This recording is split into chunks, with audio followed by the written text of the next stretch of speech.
мешіттерде бидағат амалдар көп жасалады. Бисмиллахир-рахманир-рахим. Енді мына бауырымыздың видеосын қарайтын болсақ, біздің мешітімізде, жалпы Қазақстандағы мешіттерде көп бидағат жасалады екен.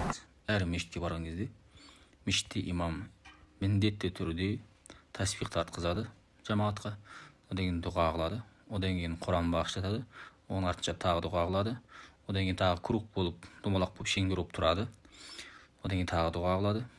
Жұма күндері тағы контрольдің 4-ші дұғасы бар. Аталардың өздері жаттап алған жаттанды баталары бар. Сонымен 4 рет дұға қылады.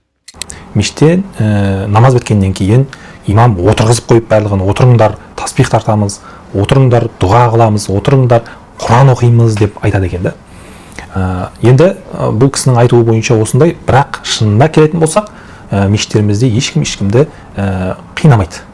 Енді мешітте имамдарымыз намаздан кейін тасбихын тартады, дұғасын қылады, және Құранын оқиды, басқа да амандасады, былай айтқан кезде. Оның барлығы шариғатымызда бар ма жоқ па деген сұрақ туындалады. Енді шариғатымызға қарайтын болсақ, пайғамбарымыз саллаллаху алейхи уассаламның мәшһүр бір хадисінде келтіреді.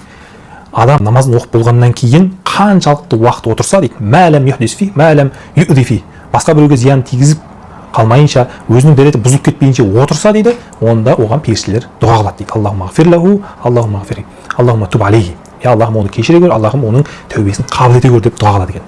Енді осы бұл мәшһүр хадис негізінде.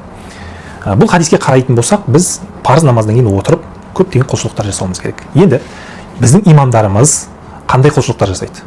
Парыз намазын оқып болғаннан кейін, егер сүннеті болатын болса, тұрып сүннетін оқиды, сүннетінен кейін тасбих тартады. Бұл тасбих хадистерде келген.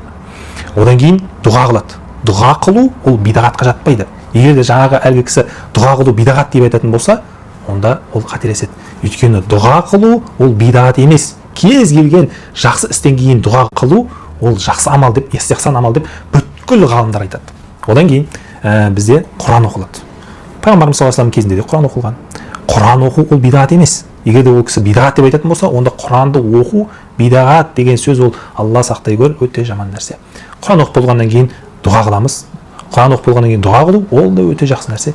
Оны бидағат деп айту үшін мен түсінбеймін, ол күпірлік кетіп қалуы мүмкін. Пайғамбарымыз саллаллаху алейхи кезінде Құран оқып болғаннан кейін де дұға жасаған. Ол сәләф ғұламалардан келген.